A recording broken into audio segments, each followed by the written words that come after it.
سینکڑوں مرغیاں اس جال کے اندر ہوتی تھیں. لوگ آتے تھے اور مرغی خریدتے تھے. کسائی ہاتھ ڈالتا تھا, ایک مرغی پکڑتا تھا اور سب مرغیوں کے سامنے اس کو آدھا پونا کاٹ کے ڈبے میں ڈال دیتا تھا. وہ مرغی پھڑک رہی ہوتی تھی اور وہ باقی مرغیاں وہاں پہ دانہ اور پانی پی رہی ہوتی تھیں بے حسی کے ساتھ. وہ تو معصوم پرندے ہیں. شاید اللہ تعالیٰ نے ان کو یہ سمجھ اور عقل نہیں دی, کیونکہ اللہ کو نے انسان کو اشرف المخلوقات بنانا تھا. انسان کے لیے اس پرندے کو حلال کرنا تھا. انسان کے لیے اللہ تعالیٰ نے اس کا خون حلال کرنا تھا. تو اس لیے اس معصوم جانور کو تو اللہ نے سمجھ نہیں دی تھی. اس لیے وہ یہ سمجھ نہیں سکتی تھی پرندے کہ یہ جو ایک میرا بھائی بہن ابھی کٹ گیا تو تھوڑی دیر بعد میں نے بھی کٹنا ہے. وہ بیچارے اپنے خوشی خوشی دانہ چگ رہے ہوتے تھے اور پانی پی رہے ہوتے تھے, اور شام تک اس چھاپے میں کچھ بھی نہیں ہوتا تھا. ہم انسان ہیں, کوئی مرغی نہیں ہے.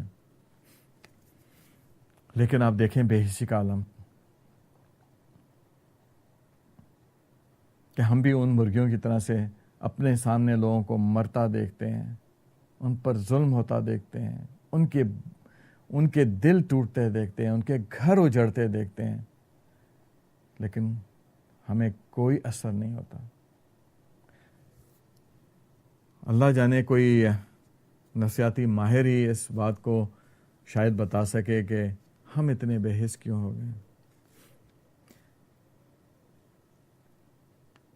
چونکہ میں بہت زیادہ جذبات میں بہہ گیا ہوں, تو ایک چھوٹا سا ایک بریک لیتے ہیں, اور اس بریک کے بعد جب آئیں گے تو میں کوشش کروں گا کہ تھوڑا سا اپنے آپ کو نارملائز کروں اور تھوڑا سا اس پروگرام کو آگے لے کے چلوں اور کچھ اور باتیں بھی ہم کر سکیں.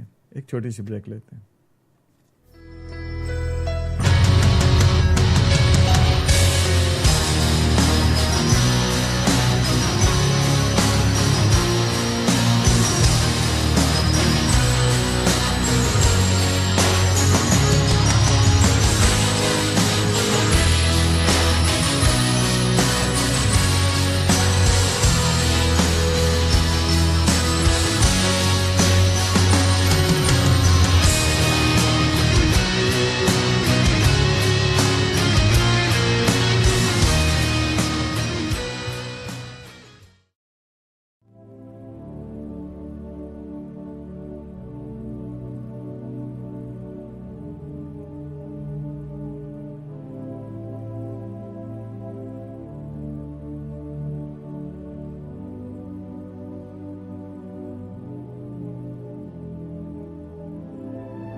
ہماری فائنسٹ جنریشن جو ہمارا نوجوان اثاثہ تھا وہ پاکستان بناتے ہوئے کٹ گیا. 40 لاکھ شہداء میں عام لوگ نہیں کٹے تھے. ہماری مسلمان تہذیب کے خزانے ہیرے کٹ گئے. ہماری 2.5 لاکھ بہنیں پیچھے رہ گئی. 1.25 کروڑ مسلمان گھروں سے نکلے تھے, آدھے بھی نہیں پہنچے پاکستان.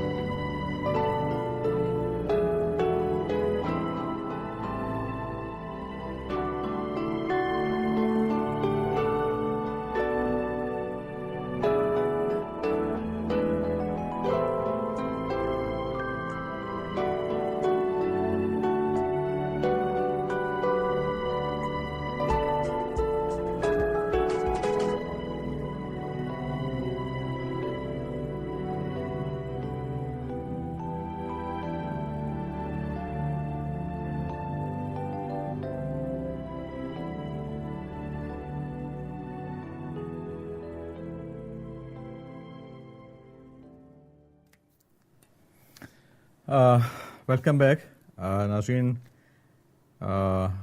کوشش کروں گا کہ اب اپنے جذبات کو تھوڑا سا کنٹرول رکھوں، اگرچہ ریئلی اٹس ویری سیڈ.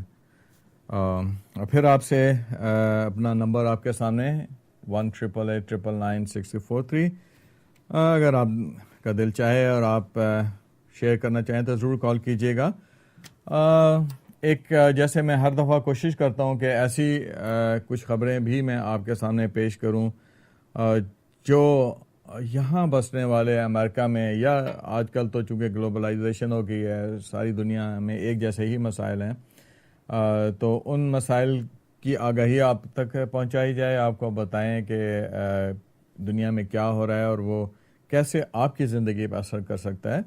تو اس میں میں نے آپ کو پچھلی دفعہ ایک خبر دی تھی کہ اب اتنے اچھے ایپس آ گئے ہیں کہ آن لائن بینکنگ جو ہے یہ ایک بہت بڑی سہولت بن گئی ہے، اور لوگوں نے اے ٹی ایم مشینز اور بینکس برانچز میں جانا آلموسٹ یہاں امریکہ میں تو میں دیکھتا ہوں کہ آلموسٹ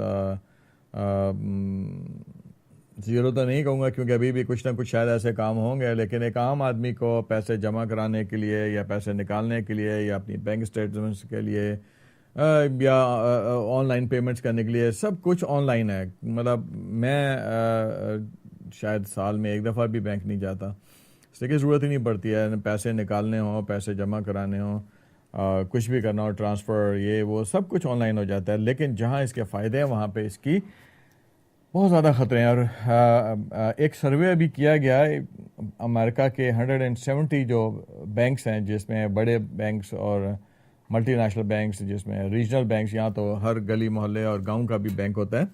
تو کوئی 170 بینکس کا، یو ایس بینکس کا ایک سروے ہوا اور پتہ ہی چلا کہ 86% کے قریب بینکس جو ہیں وہ لاسز برداشت کر رہے ہیں، اس وجہ سے کہ آج کل وہ کلائنٹس کو تو پروٹیکشن دے دیتے ہیں کہ اگر آپ کا پیسہ آپ نے نہیں نکالا ہے، if you can prove it کہ جو یہ پیسہ کی ٹرانزیکشن ہوئی ہے یہ آپ کی لیجیٹیمیٹ ٹرانزیکشن نہیں تھی، تو وہ بینک آپ کو یہ پیسہ واپس کر دیتے ہیں. لیکن بینکس جو ہیں وہ لاسز برداشت کر رہے ہیں.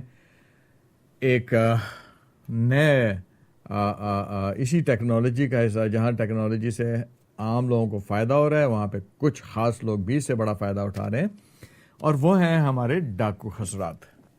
جیسے آپ پاکستان میں اکثر سنتے ہیں کہ بینک میں ڈاکہ پڑا، لوگ آئے بزور بندوق، انہوں نے لوگوں کو ڈرایا دھمکایا، اور بعض کیسز میں تو بیچارے لوگ مر بھی گئے، اور وہاں سے کچھ پیسے لوٹے، بوری میں ڈالے اور چلے گئے. اب وہ بوری میں ڈال کے پیٹھ پہ بورا رکھ کے اور گھوڑے پہ بھاگنا، موٹر سائیکل پہ چلے جانا یا کار میں رکھ کے بھاگ جانا، یہ آلموسٹ بائیگونس ہو گئے ہیں، یہ آلموسٹ گزرے زمانے کی باتیں. اب زمانہ ترقی کر گیا ہے. اب سائبر رابری جو ہے یہ $1 بلین گلوبل انڈسٹری بن گئی ہے، جس کا اردو ترجمہ یہ ہوا کہ اب یہ کروڑوں اربوں روپے کی ایک ملٹی نیشنل یا گلوبل ایک انڈسٹری ہے. یعنی اس میں آپ یقین کریں لاکھوں لوگ انوالو ہیں.